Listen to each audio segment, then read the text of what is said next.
Bismillahirrahmanirrahim. Assalamualaikum warahmatullahi wabarakatuh. Alhamdulillahilladzi jama'ana fi hadzal makani jam'an marhuma wa ja'ala tafarruqana min ba'dihi tafarruqan ma'suma. Allahumma salli wa sallim ala nabiyyina wa habibina wa maulana Muhammadin al-Mustafa arsalahullahu basyiran wa nadhira wa da'iyan ila Allah biiznihi wa sirajan munira. Wa qala Allah ta'ala fil Qur'anil 'azim wa qul i'malu fasayarallahu 'amalakum wa rasuluhu wal mu'minun wal qa'il fi ayatin ukhra wa'tasimu bihablillahi jami'an wa la tafarraqu واذكروا نعمة الله عليكم إذ كنتم أعداء فألف بين قلوبكم فأصبحتم بنعمته إخوانا صدق الله العظيم وبلغ رسوله الكريم ونحن على ذلك من الشاهدين والشاكرين والحمد لله رب العالمين وبعد. Yang terhormat dan kita muliakan bersama Wakil Ketua DPR RI Bapak Ahmad Muzani beserta istri, yang saya muliakan dan kita hormati bersama Paduka yang mulia Wali Nanggro beserta keluarga, yang saya muliakan dan kita hormati bersama PJ Gubernur Aceh Bapak Ahmad Marzuki beserta istri. Alhamdulillah Ibu Ayu berkenan hadir. Yang saya muliakan dan kita hormati bersama Forkopimda Pemerintah Aceh, Pangdam, Kapolda, alhamdulillah berhadir bersama dengan kita Bapak Kapolda, Kajati, para alim ulama, guru-guru, hadirin dan hadirat sekalian yang dirahmati Allah. Penghormatan saya dan kita semuanya setinggi-tingginya kepada anak-anak kita yang sudah berhadir di majelis ini. Yang saya muliakan dan kita hormati bersama anggota DPR RI perwakilan dari Aceh yang sudah berhadir di majelis ini. Yang saya muliakan dan kita hormati bersama Ketua DPR Aceh beserta anggota DPR Aceh yang sudah berkenan hadir bergabung bersama kita di majelis ini. Hadirin dan hadirat sekalian yang dirahmati Allah, alhamdulillah pada hari yang penuh berkah, yang sejak beberapa hari kita diguyur hujan yang lebat, salah satu nikmat yang kadang-kadang luput dari rasa syukur, bahkan sering kita kufur. Betapa nikmat itu sangat mahal, tetapi tidak pernah kita klarifikasi, tidak pernah kita kalkulasi secara matematis. Ketika beberapa tahun yang lalu terjadi kebakaran hutan di Pekanbaru di Kabupaten Kampar. Saat kebakaran berlangsung berhari-hari, berpekan-pekan dan berbulan-bulan, ada banyak korban jiwa meninggal dunia karena hujan tidak kunjung turun. Akhirnya pemerintah berinisiatif untuk merekayasa cuaca, membuat hujan. Dan ternyata untuk menurunkan hujan 1 jam untuk satu kabupaten Kampar, pemerintah mengeluarkan anggaran sebesar 35 miliar rupiah. Dan kita sudah diguyur hujan di 23 kabupaten kota di Aceh sejak berhari-hari. Saya yakin bila Allah mengutus malaikat Mikail bertemu dengan Bapak PJ Gubernur menagih biaya, bangkrut Aceh. Tapi sayangnya nikmat yang turun itu mengalir begitu saja ke laut, tidak ada yang bertahan dan cenderung kita ingkari. Banyak yang ngomel, marah-marah hanya karena kemarin baru selesai cuci mobil 50.000 rupiah. Kau jinlam katanya. Ini nikmat yang luput dari rasa syukur. Kemudian nikmat yang kedua, kita bergabung di majelis ini dalam rangka memperingati Maulid Nabi kita Muhammad sallallahu alaihi wasallam. Sosok yang sangat mencintai kita, yang belum pernah ditemukan padanannya sejak dari Allah menciptakan langit dan bumi sampai hari kiamat nanti. Beliau yang sepanjang hidupnya punya dedikasi tinggi untuk menyelamatkan umat dari sengsara di dunia, apalagi sengsara di akhirat. Beliau yang ketika menjelang ajalnya hanya 3 kalimat yang terucap. Beliau katakan, as-salah hifdzus an-nisa, hifdzun nisa, as-salah as-salah wa ma malakat aimanukum. Para wanita, jagalah wanita. Salat, jagalah salat, dan apapun yang menjadi harta milik kalian. 3 pesan Nabi yang terakhir ini luput dari perhatian kita pada hari ini. Padahal peringatan Maulid Nabi adalah momentum tentang 3 perkara tadi. Yang pertama, tentang menjaga wanita. Kita tidak pernah dapati ada sebuah ajaran agama di dunia ini, ada sebuah peradaban di dunia ini yang menempatkan orang perempuan setinggi bagaimana Islam memperlakukan perempuan. Di dalam sebuah hadis tentang kepemimpinan, ketika Rasulullah menyatakan, kullukum ra'in wa kullukum mas'ulun an ra'iyatihi, setiap kalian adalah penggembala dan setiap penggembala akan dimintakan pertanggungjawaban terkait dengan gembalaannya.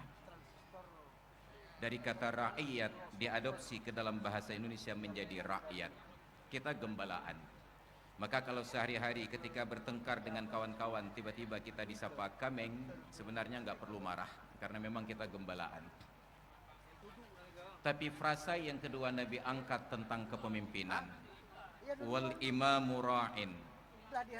Imam, pemimpin adalah penggembala. Wa huwa mas'ulun an ra'iyatihi. Dan pemimpin ini akan dimintakan pertanggungjawaban terkait dengan rakyatnya. Frasa yang ketiga sering kita abaikan dan hampir tidak pernah dinarasikan.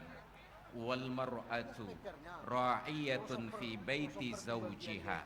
Seorang perempuan adalah pemimpin di dalam rumah suaminya. Wa hiya mas'ulatun an malihi wa waladihi. Dan perempuan ini akan dimintakan pertanggungjawaban terkait dengan harta suaminya dan anak-anak suaminya.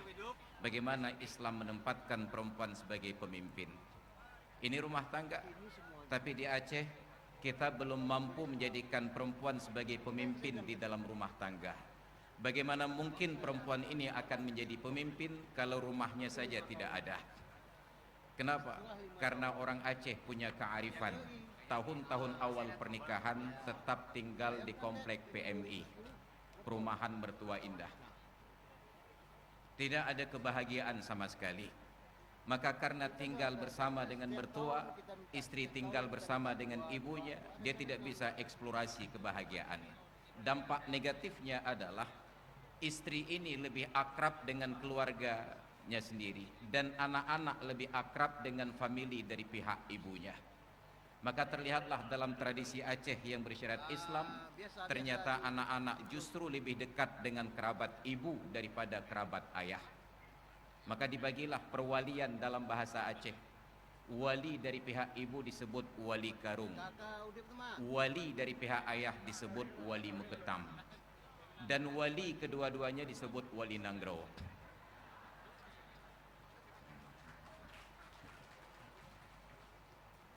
Maka tanggung jawab wali nanggro itu sangat berat. Kita senang ketika hari ini Paduka Wali membagi-bagikan santunan untuk anak yatim, tetapi wali masih tanggung. Karena kata Rasulullah, khairul buyuti fil mu'minina baitun fihi yatimun yuhsanu ilaihi. Rumah yang paling baik di antara rumah-rumah orang yang beriman adalah rumah yang di dalamnya terdapat anak yatim yang diperlakukan dengan terhormat. Maka kita adopsi anak yatim menjadi anak angkat. Ini yang sudah hadir di sini, masing-masing dibawa pulang ke rumah jadi anak angkat. Atau lebih tinggi lagi, diangkat anak yatim ini menjadi anak tiri. Maka insya Allah. Cuma masalahnya yatim pula anak kita. Maka Rasulullah berikan keteladanan dalam hidup beliau. Wanita yang pertama beliau nikahi adalah wanita janda yang punya anak yatim, Khadijah binti Khuwailid.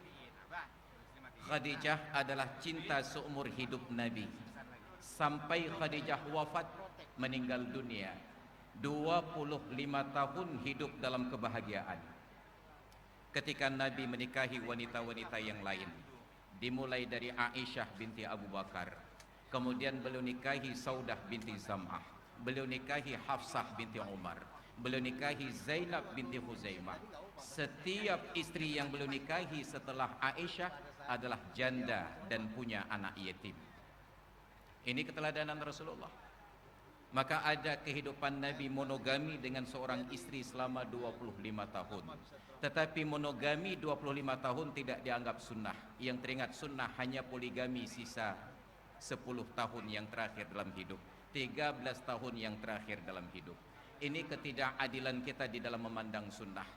Maka orang-orang seperti saya yang dipanggil ustadz, kita kalau istri masih sendiri dicurigai.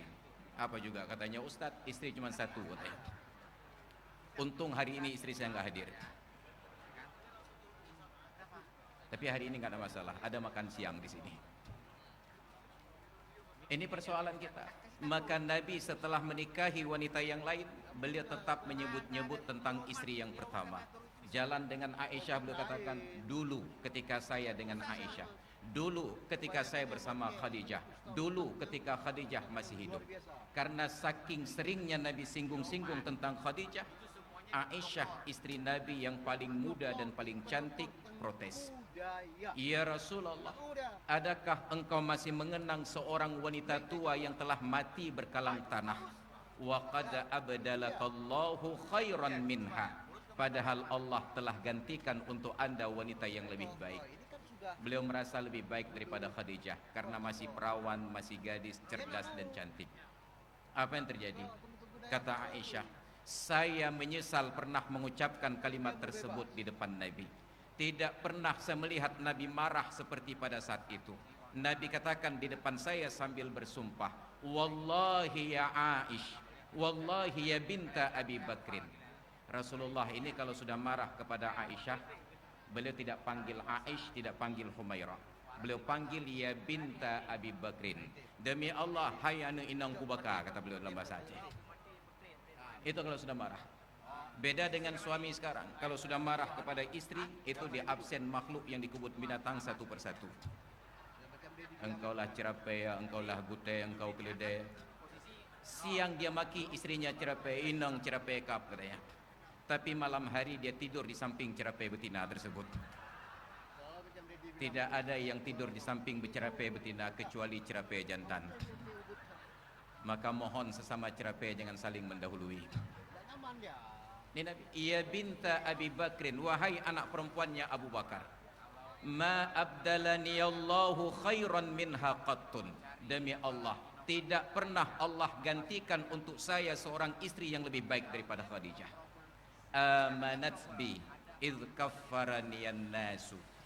Dia beriman kepadaku ketika seluruh dunia mengkafir-kafirkan diriku.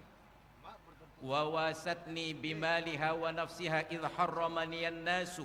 Dia bantu saya dengan harta dan jiwanya ketika seluruh dunia sepakat untuk memboikot diriku.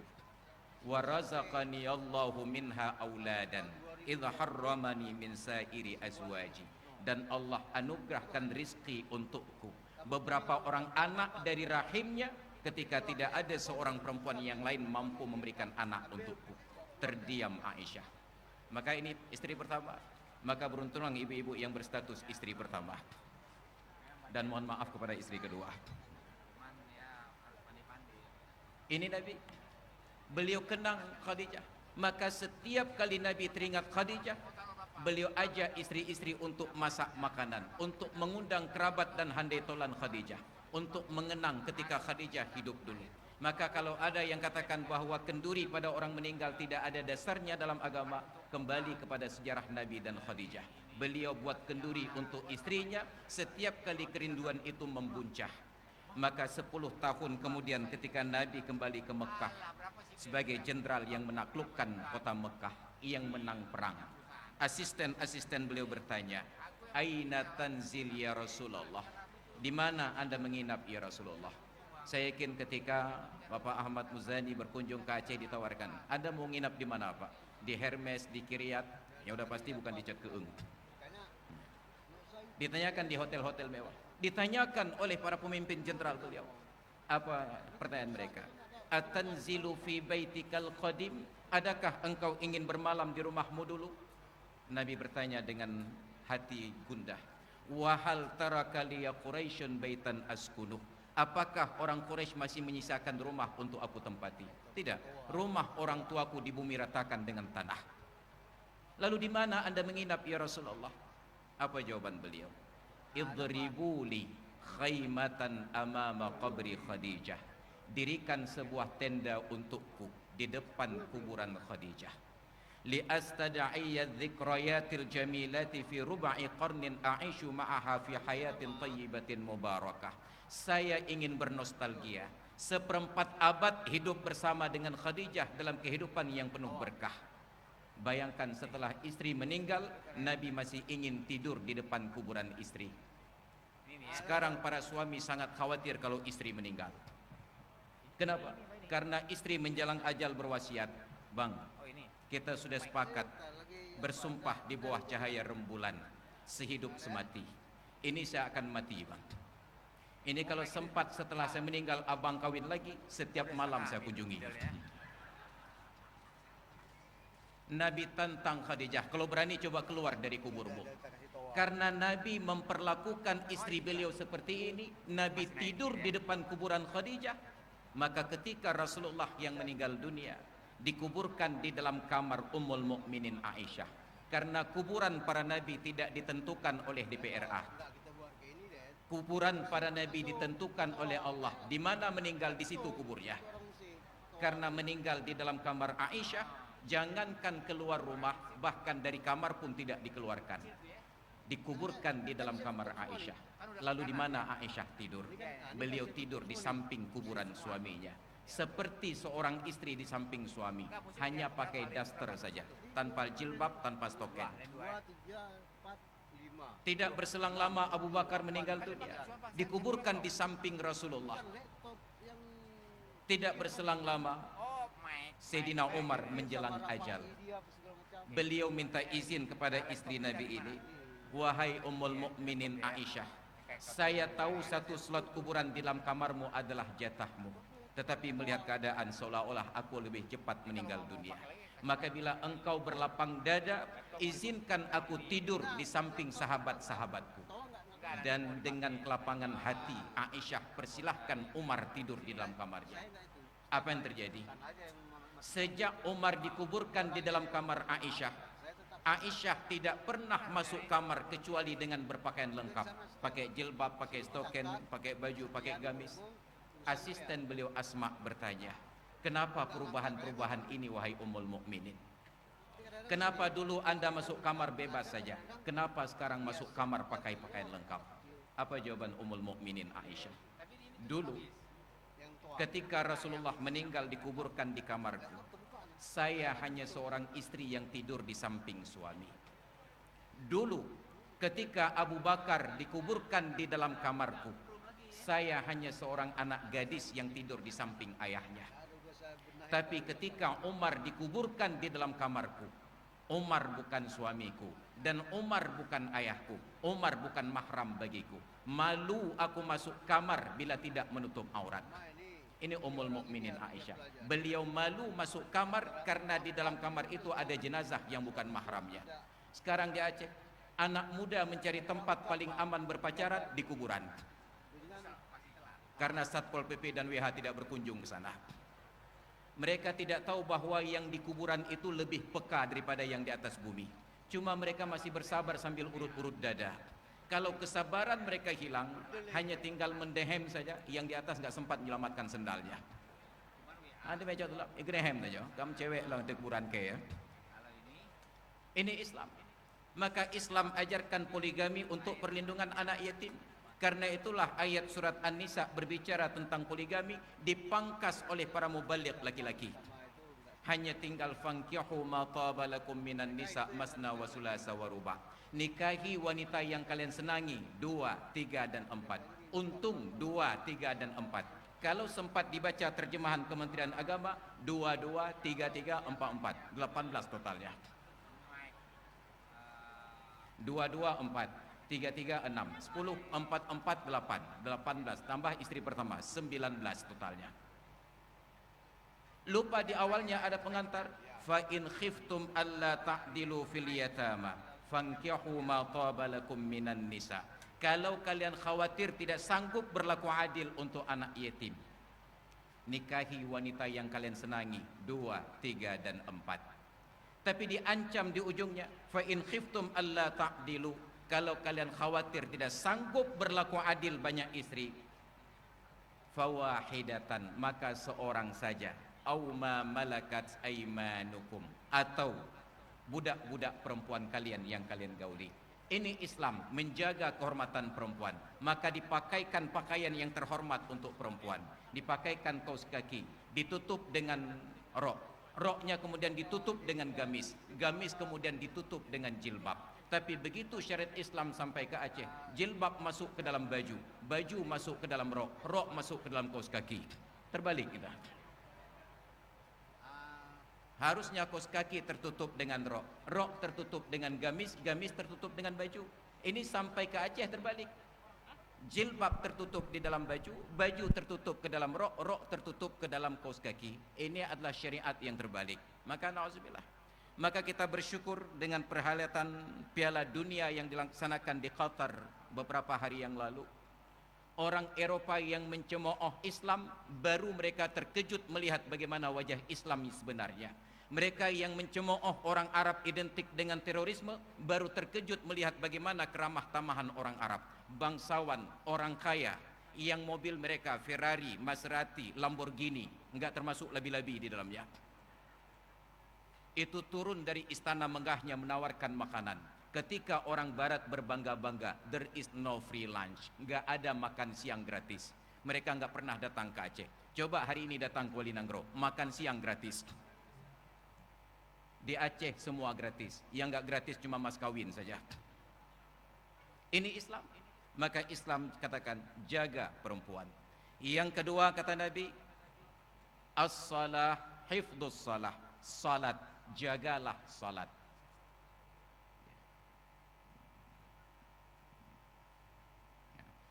Jagalah salat. Dalam narasi agama disuruh jaga salat, bukan disuruh utamakan salat. Maka perlu saya sampaikan sekarang, karena kita akan menjelang waktu zuhur sekitar 20 menit lagi. Ada orang yang berpikir bubar dulu untuk salat zuhur, mengembalikan orang untuk disiplin seperti ini butuh effort yang kuat. Maka Islam berikan waktu ruang salat zuhur sampai nanti jam 3:50 menit. Maka yang penting kita laksanakan agenda dan tetap menjaga salat, bukan utamakan salat, melainkan utamakan akhlak. Maka tamu yang datang kita persilahkan makan, kita temani sampai mereka pulang. Bahkan di dalam Islam diajarkan hak bertamu 3 hari. Maka Bapak Wakil Ketua DPR yang sudah berhadir dipersilahkan untuk menginap di Komplek Wali Nanggro selama 3 hari ke depan. Itu semua difasilitasi insyaallah. Wa ma fauqa salasati sadaqah, lebih dari 3 hari itu adalah sedekah. Kalau tamu yang datang enak diajak kerjasama, lanjut. Kalau tidak enak diajak kerjasama, setelah 3 hari tidak permisi, tunjukkan pintu keluar. Lewat ini Pak.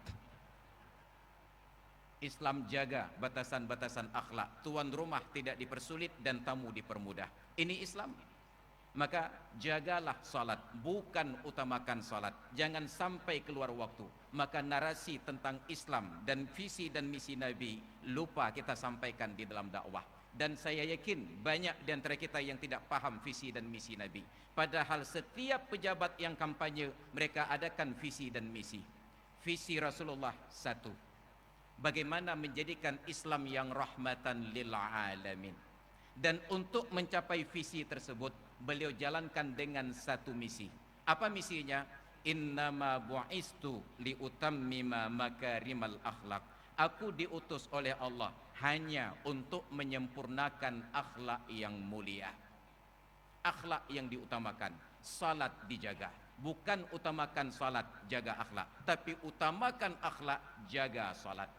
Ini harus menjadi komitmen kita agar Aceh yang humanis, agar Aceh yang bersyariat Islam benar-benar bangkit dalam pandangan dunia. Bila Qatar sudah berhasil tahun ini menyelenggarakan Piala Dunia, maka insya Allah ke depan akan ada Piala Dunia di Aceh. Enggak serius juga jawabnya. Ternyata memang kita senang nonton bareng saja, enggak senang untuk jadi panitia. Karena memang panitia makannya paling akhir. Hadirin dan hadirat sekalian yang dirahmati Allah, maka pada hari ini sesuai dengan amanah yang tadi disampaikan oleh Bapak Sekda, Pak Bustami, bagaimana untuk membangun Aceh harus belajar dari keteladanan Rasulullah. Keteladanan Rasulullah membangun Madinah, beliau petakan posisi masyarakat. Masyarakat Madinah itu ada dua suku tua, Aus dan Khazraj.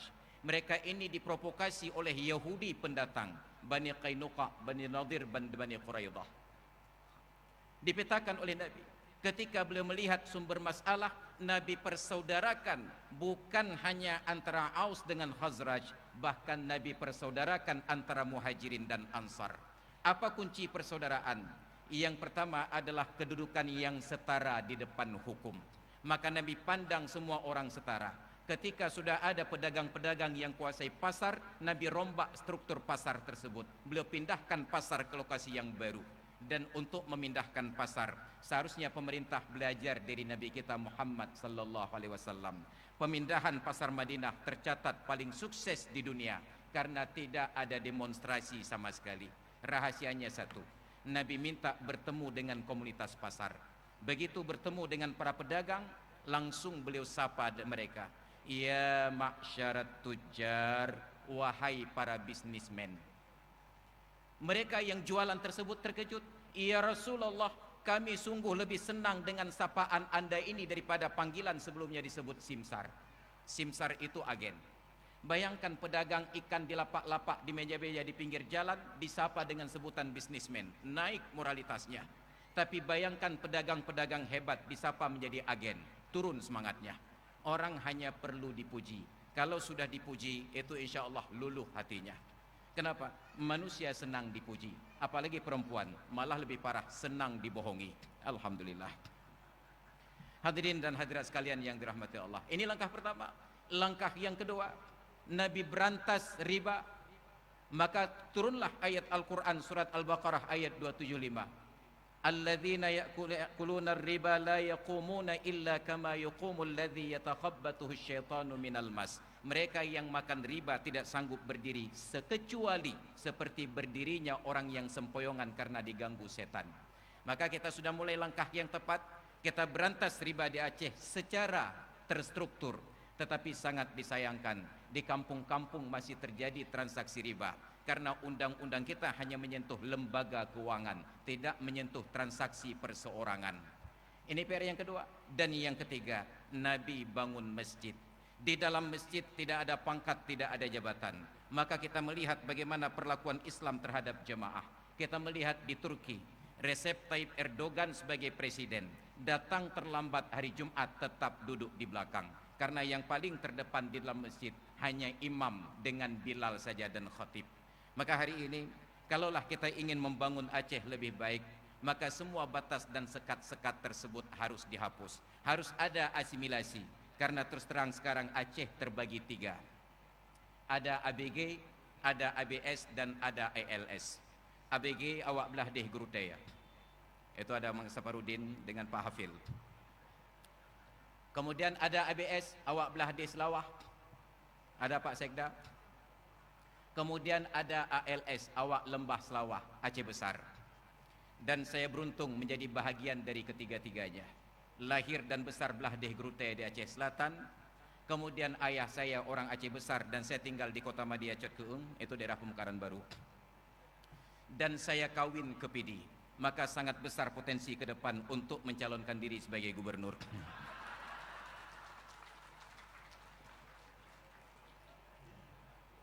Saya lupa yang kita muliakan bersama Ketua KPA Pusat Al-Mukarram Tengku Muzakir bin Abdul Manaf. Langsung lemah beliau, alhamdulillah. Kalaulah orang-orang Aceh segagah beliau, raya panjang bule dada, dari dulu Aceh sudah hebat. Nah, tapi alhamdulillah hari ini di Aceh dikirim pejabat-pejabat yang hebat. Bapak Kapolda kita juga tinggi besar, daya panjang, bule dadah, dan beliau seorang Habib. Alhamdulillah. Maka mudah-mudahan ke depan Aceh akan semakin hebat. Apalagi kalau Bapak Ahmad Muzani sering-sering berkunjung ke Aceh. Maka supaya beliau sering berkunjung ke Aceh, kita tawarkan agar beliau buka cabang di Aceh. Minta maaf Bu, hanya bergurau saja. Hadirin dan hadirat sekalian yang dirahmati Allah, maka hari ini dalam rangka kita menyantuni anak-anak yatim, maka supaya anak-anak yatim ini benar-benar merasa diangkat harkat dan martabatnya, dipersilahkan bagi anak-anak yatim yang masih punya ibu untuk diperkenalkan kepada pejabat-pejabat di sini insyaallah. Mudah-mudahan ada pembagian rezeki nantinya. Hadirin dan hadirat sekalian yang dirahmati Allah, kita harus budayakan asimilasi tersebut agar tidak ada lagi berbicara kamu awak belah di Grute, kamu awak belah di Selawah, ilen awak lembah Selawah. Maka harus buka cabang. Maka Gubernur Aceh harus kawin ke 3 kabupaten kota, ke 3 wilayah. Izin Bu Ayu. Masih ada slot 3 lagi Bu. Supaya nanti orang barat selatan merasa ini gubernur kami karena punya istri di belah di Grute ya. Nanti yang utara juga merasa ini gubernur kami karena ada perwakilan di sana. Dan ternyata beliau sudah angkat tangan. Maka mudah-mudahan Allah meridai pertemuan kita pada hari ini. Hadirin dan hadirat sekalian yang dirahmati Allah, untuk berbicara di depan Bapak dan Ibu sekalian saya masih punya banyak kesempatan, tapi untuk Bapak Ahmad Muzani berkunjung kemari akan sulit dan kecil kemungkinan kecuali proposal saya tadi disetujui oleh beliau. Maka kita berikan ruang seluas-luasnya kepada Bapak Ahmad Muzani. Mudah-mudahan sebagaimana tadi harapan besar Paduka Yang Mulia Wali Nanggro, dalam kondisi sangat mendesak, waktu yang sangat mepet, dengan kebesaran hati beliau abaikan segala protokoler dan bergabung bersama-sama dengan kita di majelis ini. Tepuk tangan untuk beliau. Alhamdulillah. Maka mari sama-sama kita akan mendengarkan tausiah dari Bapak Ahmad Muzani. Dan untuk acara saya ini kata panitia tutup dengan doa. Oke.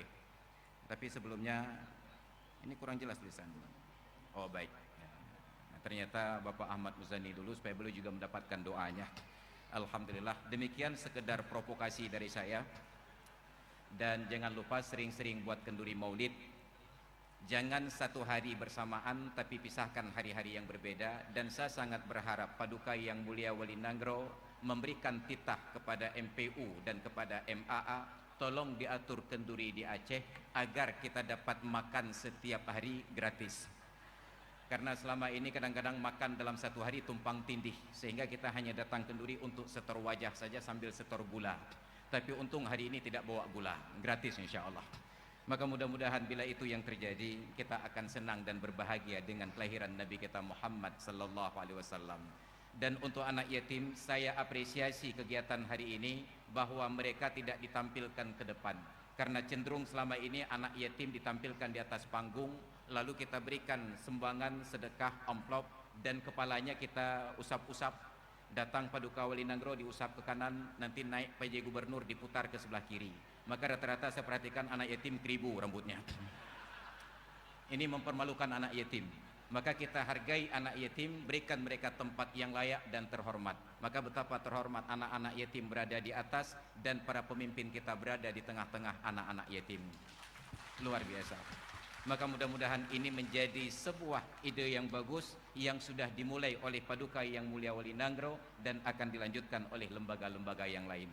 Dan mudah-mudahan jangan hanya anak yatim, anak-anak kita juga mendapatkan santunan. Jangan sampai nanti anak kita bertanya kepada kawan-kawannya, bagaimana untuk mendapatkan amplop dan paket tersebut. Anak-anak ini akan menjawab, berdoalah kepada Allah agar ayahmu meninggal dunia. Maka hadirin sekalian yang dirahmati Allah, demikian provokasi dari saya. Mudah-mudahan bermanfaat untuk saya pribadi dan kita semuanya. Terima kasih atas perhatian dan mohon maaf atas segala kekurangan.